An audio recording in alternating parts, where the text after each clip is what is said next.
Did you know back in 1845 that Steamboat was actually Texas? And every year for 22 consecutive years, they have sold out Steamboat Music Fest. It's going to sell out again. This is Bree Bagwell inviting you to the coolest music fest in Steamboat, Colorado. It happens every January. You've seen it. Have you not been? What are you waiting for? It is the original Texas Music Festival with over 50 bands in the Texas and Red Dirt music scene. You never know. Kevin Fowler might be just eating lunch next to you one day. With the Steamboat Music Fest package, you get 6 days of mountainside lodging, 4 days of lift passes, 1 night lift pass. Don't miss out. You're going to have so much FOMO if you're watching on social media. So just go to themusicfest.com, sign up for that email newsletter. You can get on the wait list. You never know. Steamboat Music Fest, down home, up high. Come get real with us. Steamboat Music Fest. Hey, this is Bree Bagwell with OnlyVans Podcast, and I don't know about you, but I don't want to spend time worrying about things like taxes and bookkeeping and the IRS. I'm from a family of accountants, so take my word for it. You need someone that is specialized in Texas taxes, and Lakeside Tax and Bookkeeping are pro QuickBooks advisors, and Stacey has been doing this for over 25 years. Girl knows what she's doing, and I just did all my sales taxes. Just trust me, get someone who knows what they're doing to help you. In addition, Stacey is an enrolled agent of the IRS. That sounds fancy because it is, and it means you won't be getting in trouble with the IRS. Go to lakesidetax.com today and sign up with my girl Stacey and get the IRS tax and bookkeeping help that you need. And like when I love someone, I really love them, and I think that it's not a problem. It's just when you overlove people that don't matter. Yeah. And it took me a long time. It's still taking me time to figure out who matters and who doesn't. It's my toxic trait too. I always see the best in people, even people that, employees or people that are or whatever, and especially relationships. I would be like, this butt, there's 80 million red flags. They're right in my face, but they mean there. Well. Hey everybody, this is Bree Bagwell, and this is my podcast, OnlyVans, where I talk to my friends in my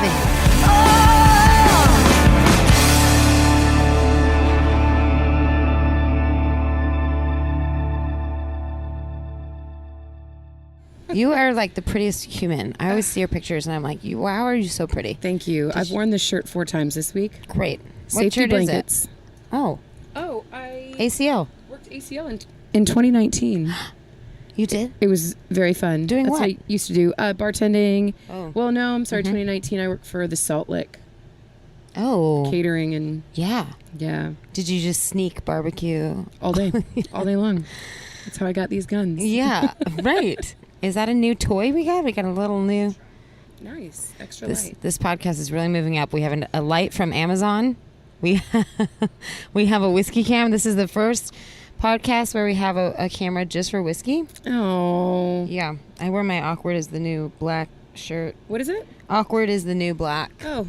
I'm really glad you wore that because me on camera.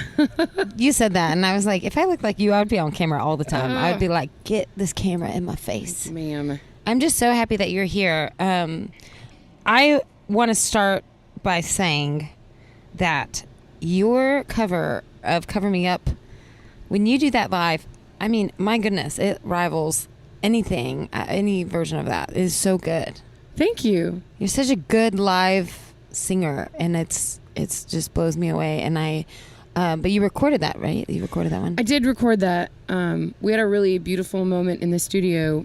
I think that I went through so much in life that I don't know how to sing with less conviction, I didn't start this till later, so there's a moment in the studio when one of the guys that we were recording with was, he was like, well, just sing it back to me so that I can really understand what we need to do, and I sang it to him, I think a cappella, and he got tears in his eyes, and he looked at me and he was like, you're gonna find that one song and it's gonna be everything that breaks through, everything that you have, it's gonna really break through. And I was like, oh, what an inspirational moment. So it's so cool coming from a girl. And now he threw a chair off the roof today or something. I didn't have time to dive into it. Ooh, I didn't either. Jeff told me about it. Yeah, I just, if there's one thing we're not going to be doing, it's throwing chairs from a rooftop. No. Among other things. But this is my friend Kayla Jane, everybody, and I'm so on. We've been trying to make this... Oh, she's tired. We've been trying to make this podcast work for just so long. And I feel honored because you just sent me your new song and I got to hear it not before anyone else, but before it's out. Can you talk about it? I can talk. I can so talk about this. I can't really wait. Excited. I can't wait. It's about me, I think. No. It's about you, maybe. You want me to talk about it now? Sure. Okay. Yeah, I've been married 4 times, and I got divorced this last time at 36, and I just made so many bad decisions, and I chose. Speaking of bad decisions, I chose to do music at 36 years old. Start a music career. Perfect timing. Actually, I think it is because you know who you are and what you want to say now. I think that I do now. Yeah. 4 years into it, I'm 40. By the way. Yes, I'm girl. 40. Yeah. And age shouldn't be a thing. You should be able to be an artist no matter what. I agree with that.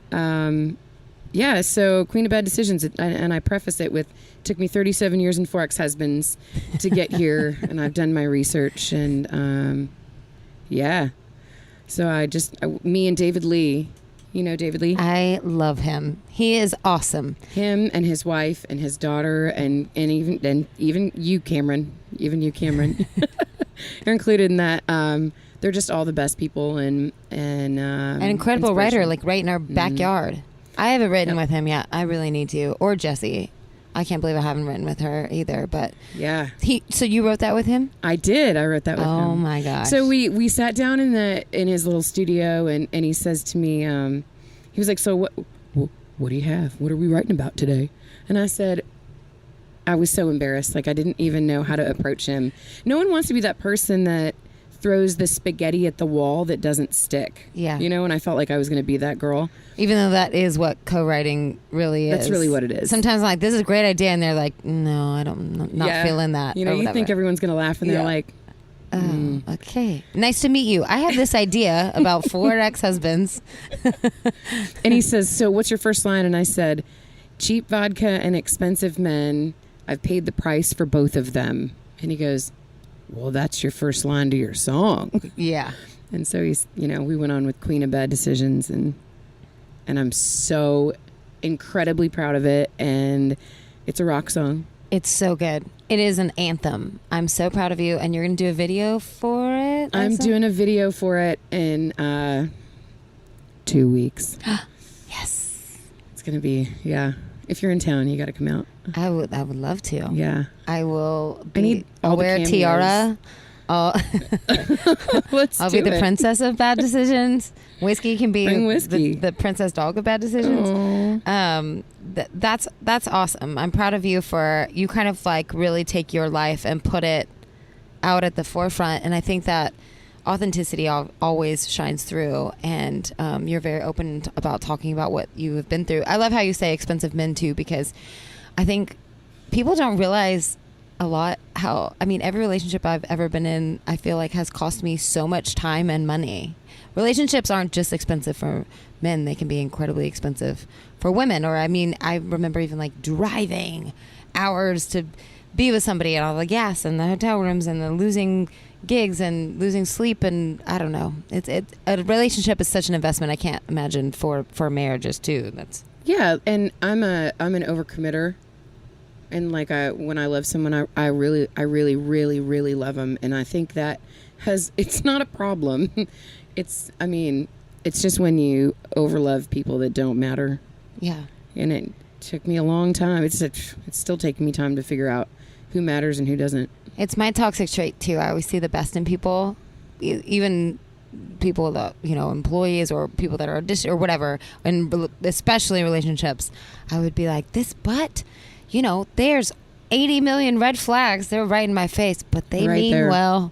And it's like, because I feel like I've also been that misguided in the way that I tend to say things really blunt. I try to be softer. I try really hard to be softer, but I say things really blunt. And so I just know where I'm coming from all the time. And when other people, say things misguided and... Right. Well, my dad would never do that, right? My dad would never intentionally mislead or gaslight me or anything. So I think my problem was learning that men are capable of doing those things because I didn't grow up that way.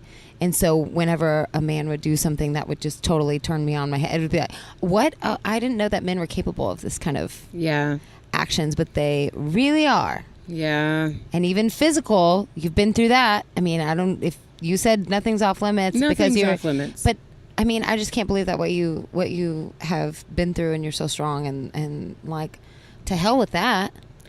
Oh, absolutely. Thank you. Yeah. I allowed it. And let's be adults here. Hold on. Okay. I enabled behaviors, and I allowed them to just perpetuate and keep on going.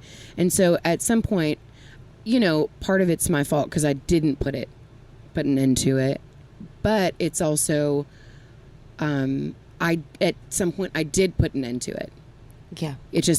I just had to get there. Right. Well, him putting his hands on you was 0% your fault. That is unacceptable behavior. It's unacceptable for sure. Is that where dirty hands came from? Or filthy hands? Sorry. Oh my God, no. Oh, okay. It's not where filthy hands came from. I was listening to that earlier, and I was like, dang, girl. And Jeff tells me all the time, he's like, can you please just play this song out? And I'm like, I can't. It's really dramatic, and it's really not about what anybody thinks it is. I can't tell the actual story. I can't let it be recorded, but it was about a circumstance that was completely unrelated, and I was really frustrated. And I think that's where all my songs come from. It's just this, I get this inner turmoil that binds up in me, and then I write a song in 15 minutes. You write that fast? Yeah, it's always that fast and furious. That's amazing. That's great. I write pretty fast too. Maybe not that fast, but I always write quickly and then go back and edit or polish up or whatever. But that's how mine happened too. I rarely meet somebody who writes that. But I don't think I've ever met anyone that writes in 15 minutes. That's amazing. I genuinely have to say, I think there's like one song or two that I came back and wrote, but pretty much every song I've ever written has been in like within 30 minutes. Wow. That's incredible. But I only have like 10 songs. It's fine. But that's great. They're like itching to come out. That is awesome. They are. That is so fascinating. So have you co-written much before David Lee, or do you co-write much, or mostly by yourself? No, it's like pulling teeth for me. Mm-hmm. I don't know how to dig around. Because I wait until there's frustration in my life. Well, not that there's really never frustration in my life. It's life is pretty easy going for me where I am right now, and like something has to really emotionally bother me, and I sit on it and I'll ruminate on it, like silently in the background, and then I let it all out. Right. Just that fast. It's kind of wild. Mm-hmm. I have a new song that I just wrote about. It's called the Lamb, the Wolf, and the Joker, and it's about perpetuating family trauma. So it's pretty wild. It's a story. It's cool. Is it autobiographical? Not about me, but about a situation that I'm dealing with, and it's not like, some of it's fictional. It's implied. Yeah. I love that. I just wrote a song. It played on the podcast a couple weeks ago, but it's like kind of a sexy song, and it was just so funny. Like, oh my gosh, sorry, like, Mom and Dad, I'm about to record this song. Or sometimes I write songs that aren't about my life, so I have to, preface it to, not so much to Paul anymore, he understands, but you write a song about a boy, and you're like, sorry about this song, but it has to be done. It must be done. Good. So there's more plans to record more stuff then? There is. Soon? I've got a handful of songs that are ready and waiting. I think I wanted Queen of Bad Decisions to be, I wanted that to be like my statement. Yeah. I've recorded stuff in the past, and that was great. I had to, I got content out there, and it's good, and it was really well recorded and all that. But like this time it was time for me to make an impact. I'm so glad. And it's very you. It's very awesome. You texted me, let's just talk about cutting our bangs and starting a music career at 36. I was like, perfect. Great ideas, good decisions, y'all. Yeah. Well, it is. And it's also, I think the book that I'm reading right now is, a lot of us say, well, I can't do that. I'm this old or this old. And that's how I feel about a lot of stuff, and Bonnie Bishop's teaching the class, and that's how it's a very common thing, but it's actually kind of a BS excuse that we tell ourselves, and it keeps a lot of really great art from happening. Because, I mean, I would be so sad if you didn't take the plunge to do it. What were you doing before? I did all sorts of stuff. I was like I show handled standard poodles in Wait, rings. what does that I used even to train mean? dogs. I used to groom dogs. I went to hair school, and I learned how to do cosmetology and all the stuff, and massage therapy, and I did catering and bartending, and hospitality's always been my thing, like service in general, taking care of people, and in all those ways, and I worked festivals, and I worked for the Salt Lick. I ate good those years. So you've been circling around, like jumping in and doing music for sure, because Kinda. I always wanted to, and then I got stuck in a situation where somebody just told me my dream wasn't possible. People can't tolerate you. People don't like you. They just like if you get up there and sing, and you could never do this, and you could never commit, and all that stuff. And was that one specific person or multiple? That was one specific person. That was my ex-husband for sure. Yikes! I couldn't drive or not drive the car. Like I couldn't do anything. It was all controlled. Completely controlled. Trying to dim that light, girl. But after him, like I didn't realize, like I thought what I was going to do in life was capped. And even after him, I thought it was like my potential was capped. Right. And I picked up the guitar and I started playing for 6 months or something. And January 9th, 2020 was my first gig at the Salt Lick. Yeah. And I couldn't play guitar for myself. Ty Dillon played guitar for me and lugged his equipment out. Do you know him? No. He's great. Okay. He's awesome. Shout out. Yeah. And so we did a gig, and then I got laid off 2 months later. So I was like, well, I guess I don't have any options. Here we are, Yeah, so it kind of like forced you to do it. Did. That is beautiful. Hey, this is Bree Bagwell, and if you want to listen to this podcast early and ad-free, subscribe to my Patreon at www.patreon.com/Bree Bagwell. Are you ready to take your merchandise to the next level? Well, just ask me who I use, and that is CH Lone Star Promo. They specialize in screen printing and direct-to-garment, embroidery, laser engraving, anything promo related, they can do it. Step up your merch game now with CH Lone Star Promo and tell them Bree and Whiskey sent you. What advice do you have for, I was in a relationship that it was not physically abusive, but it was definitely very emotionally crazy, where I had to retrain my entire brain to think differently, because when somebody, especially somebody that you trust, I think a lot of times they'll say, how could you ever date that? That's so stupid. It's like the guys don't start out like that, really. They kind of do this whole switch. It's kind of like a slow... They groom you. Yes. Because they know what their intentions are, and their intentions are all that matters. Mm-hmm. What they want is the only thing that matters. And so getting you to comply is the long game. And once they get you to comply, they can get you to do anything. Yeah, 100%. And mine was, you're going to get off the road and not play music anymore, when it was so insane, because that's not what the deal was. That was not the deal. And then I had invested all this time and, like we said, money and emotions, and it had just been a roller coaster. And then I found out that was like the end game, and it was so devastating. But I remember sitting there and saying, I have to leave. I have to get out of this situation, and it might end my career and it might be over, but I'm going to. And I did. And it was just the beginning, right? So I don't know if that's the advice that I have for people, but if you have any advice for people out there, what do you think about that? Cut the rope. Yeah. Don't mourn too long and move on.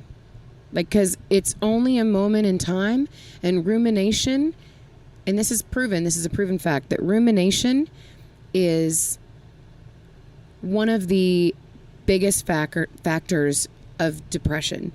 Ruminating on over-talking, over-discussing your pain, overthinking your pain is one of the biggest factors of depression. And I mean, depression's going to keep you in your same space. And so, yeah, cut the line. Stop thinking about it.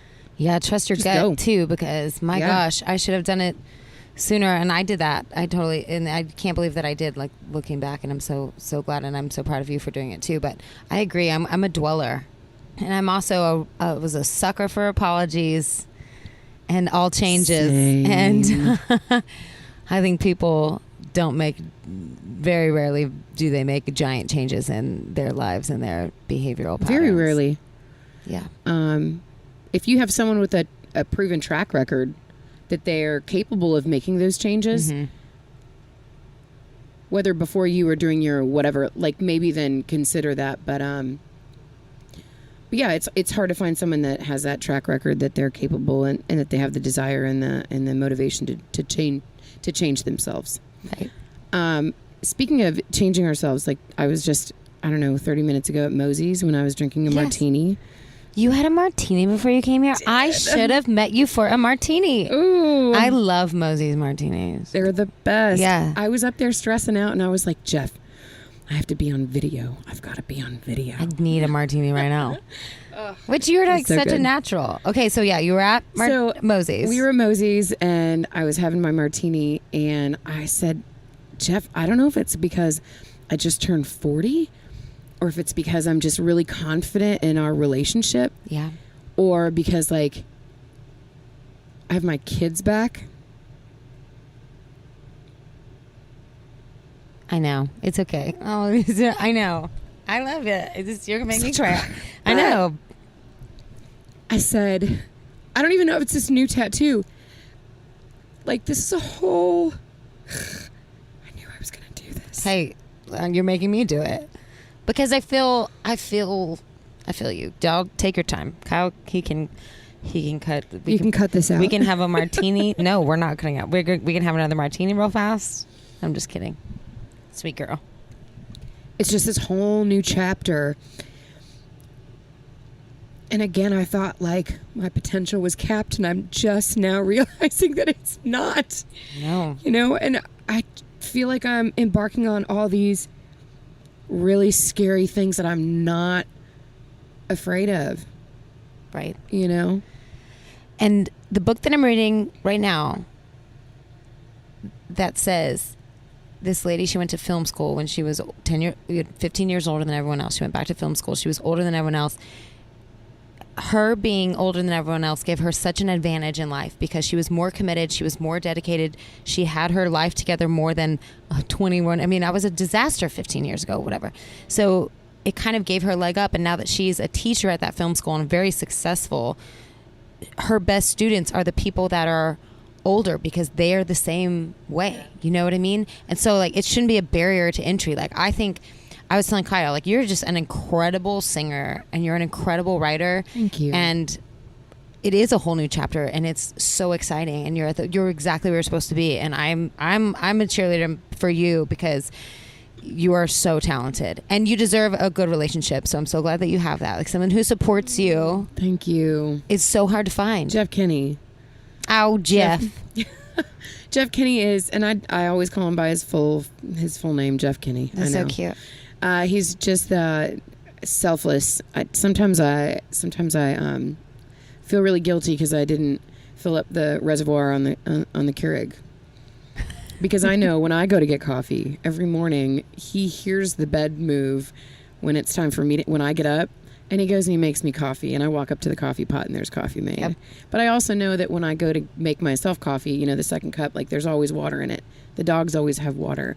Like, you know, this is always picked up, and that's always picked up. And he's able to live such structure all the time. Like he selflessly lives his life, and he makes sure everything's done before I need it. And music is chaos. And it's always changing. And no matter how much you plan for it, something's going to change, or it's going to rain, or someone's going to forget a quarter inch, or... For sure. You have one too many whiskeys and you have to find an Uber. I don't know. Yeah. These things are crazy. And he's always there to like bend to the chaos, but he's always there so structured. And I could not imagine a better partner in life. And I'm going for number 5. Hell yeah. Let's get married on this podcast. got I know no I saw that shame. ring on your finger. I was like, are you guys going to get married? We will. We're gonna elope and go to Mexico. I love that. Yeah. That is perfect. It's personal. Uh-huh. And it takes a very strong, structured man to love somebody, like to love an artist. When someone's take all the time, it was too draining. When I was with another person that was like, and I don't mean to be a disaster, but like I forget to clean the coffee pot, and Paul East never forgets to clean the coffee pot, but it's fine because he's not like, you're a mess, you're a bad person. No, it's I'm gonna clean this, and I'm always apologizing for things that he isn't even asking for an apology for. He says, I don't care. And we've been together 4.5 years, and I'm still, this part of my brain is still, I better text him as soon as I get off the stage. He doesn't care. He trusts me. Yeah. It's so wild. Absolutely. It's a long healing process if you're going through it. But I want to change the subject before we run out of time, because I want to talk about your Pickers Circle, because you created, like, it was your idea, right? It was not my idea. It was Joel Hoffman that reached out to me, and he was like, I love hey, him. He said, I do too. And he says, hey, do you want to, in that Joel Hoffman voice, do you want to run this Picker Circle? Yeah. And I was like, me? Are you sure? And he's like, yeah, I'll pay you such and such, and we're going to do this every Sunday. And that was like in the infancy of me doing this. I was a terrible guitar player at this point, and so he took a chance on me in the very beginning, and it really resonated with me because I would show up every other Sunday, and it kind of didn't matter what happened. It doesn't matter what happens on a Sunday, like, as long as we are all respecting each other and we all show up with, with whatever. You can just come as you are, and it's become church. It's a really important, really special thing. That's great. And also having steady gigs and income like that is really important. Absolutely. I know I can count on a certain amount a month. Yeah. Every other week. So you're still doing it every other week? Every other Sunday. At Riley's Tavern, everybody. In Hunter, Texas. Hunter, Texas. And Bo Porter does it on the opposite weeks. Bo Porter's a friend of mine. It's just so good. And on the rare occasion that I just don't want to do something on a Sunday, I still go in there and I leave with my cup really full. Absolutely. Do you have to bring your own guitar, or can you borrow one? No, come use mine. Cool. We pass them around all the time. How fun. Okay. It's so fun. Well, we've been meaning to come, and the one week I had it on my calendar to go, and then it wasn't your week. Not that your friend, not that I don't love him too, but I wanted to go show up for you, but we're gonna make it happen. Thanks. No problem. It's cool. We've had some really, really interesting people stop by. We've had some players that are like, oh, we played Green Hall last night, but we're still in town. We play with such and such, insert name here. Yeah. And it was cool. So you never know who's gonna show up? I never know who's gonna. That is so fun. Yeah. A lot of traveling musicians and such. Oh my gosh! And Riley's Tavern, what a gem of a place. Mm-hmm. I can't. What is the statistic? It's like one of the oldest. Whatever. I'm gonna. It's the first bar after Prohibition. Their TABC number is like 0000001. One. That's it. Yeah, it's on the wall. I was like, I know there's something there. I love that place. I have this podcast is not about me today, but when Paul and I were first dating, I had a show there. This was like 2019, and he had driven through, or I can't remember how it happened, but he just said, check behind the curtain on the stage, and he had left me like a little love note at my gig, and he drove through and dropped it off behind the curtain. Gross, everybody. We're going to throw up on it. I love that. I died. I was like, who is this man? It's still my favorite story. It was so sweet. Ugh. Anyway, do you want to tell me about a couple of your tattoos before we get out of here? I do. I love them, and I'm just curious. Like, what? The hands? Which one? Well, this is awesome. So this is a Thunderbird. Let me tell you the story. Okay, tell me. So my dad told me, my dad Sasquatch Slim, shout out to him. He plays music as well. I'm sorry, that's amazing. Yeah. Like you're big but you're skinny? Or like he's hairy and skinny? No, he's like 6'4". Okay. And so they call him Sasquatch Slim. But he says, I've got this friend that I've known for all these years from Georgia, Kira. He said, Kira Waymore, you're going to love her. And so I just took his advice. I just, so they were coming through town. She's also a musician, her and her husband, the Waymores, shout out to them too. So they were coming through town and we had never met each other. And I was like, well, come to my house, come stay with me. Dad says I'm going to love you. So they came in town and I met her, and we like have the exact same natural colored hair and everything. Like we just 2 peas in a pod. She had this tattooed on her hand. And I said, man, I really love that. Like the placement and what it means and everything. Cause it's basically means like, I will not be defeated. Like I'm going to, Oh. And so I said, that's such a cool tattoo. And she said, well, go get it. I said, really? She's like, yeah, let's be tattoo sisters forever. So I went and I got it done. And she's turned out to be just one of those people that I can call at 5 a.m. or send her a crazy text. And we are on the same page about everything. Dad was right. Yeah. He was right. Dads usually are. Yeah. I will not be defeated. I love that. Yeah. And how do people draw straight lines on that's really good. That's a bug and wrinkle tattoo. It's the tattoo of it's the toe of a boot. Right. Yes, it is. Yeah, and that's the specific design is bug and wrinkle. Wow. Okay. Yeah. Rad. And so then also just to touch on this, my knuckles say love and hope. They're not very legible. It doesn't matter why. But I will tell you that when my ex-husband and I were together, we were... I'm going to dive right into this. It's fine. Whatever. I'm going to overshare. We were getting high. We had a lot of drug abuse in this situation. And he looked at me one moment in like a moment of clarity. And we were high out of our minds. And he looked at me and he said, you have this eternal flame of hope in you that the next day you're going to wake up and it could potentially be the best day of your life. He said, and I hate you for that. And I try to crush that. I try to kill that. And that whole memory of that moment is really vivid. And so we had to discuss it later. And he's like, oh, I'm going to take you to get your knuckles tattooed. Love and hope because of that moment. And so it's just wild that it's circled all the way For being back a around. Psychopath, he's pretty self-aware when he does Very. Drugs. Very. Yeah, I need to find the one that said, you're nothing without me. I got that one a lot. Or you'll be nothing without me. But you do have an eternal light about you, and you're just so good, and I'm so proud of you. And Thanks. Thanks for coming to make this work.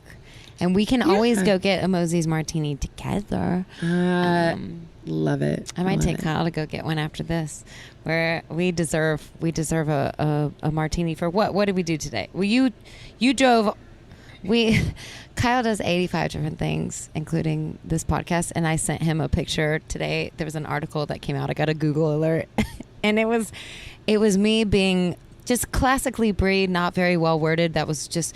I just talk to my friends, and basically Kyle does all the work, and I just have the easy job, and I just like invite my friends over, and then Kyle takes over, and so he deserves a Mosey's martini or something. Absolutely. I love it. And the Billie Jeans, that's the only thing I think we didn't talk about that I wanted to talk about. The Billie Jeans. Yeah, it has turned into this really great, beautiful thing. It's 6 of us now. We're Kalani and Andy Holloman and Allie, it's hard to keep their names straight, and Allie Mattice and Melissa Townsend and Caroline Parker, and then me. And it's all chicks. It's all women, bass, love it. drums, everything, and we've come together and we're all very different personalities, and it's beautiful. I love it. Our practices are just shit shows. Yeah, They're love great. it. It's great.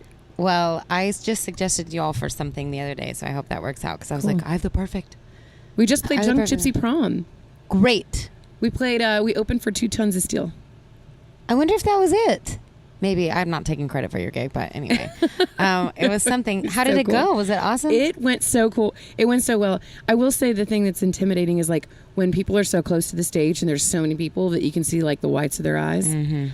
It was incredible. They were just all these people at the front of the stage just screaming all the lyrics back to us. Oh my gosh. Yeah. Yeah. I took my boots off and I walked through the mud and danced around. We had a driver that drove us home and we had some cocktails and it was like my cup was just, Yeah. I ugly cried on the way home and talked about theology with Allie Mattice because I love her.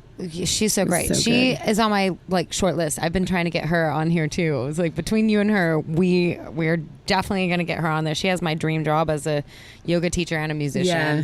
She's such a lover. She's like her heart's so big. Yeah, I know. I love that about her. Well, thank you for coming and sitting in my RV with my dog. I feel at home. Yeah. A little dog in an RV. I know you did the RV thing for a while. We talked about it. Yeah. It's really, if you don't have one, you should get one because it's just a different way of living and it kind of makes you appreciate having less shit. It's great. Yeah.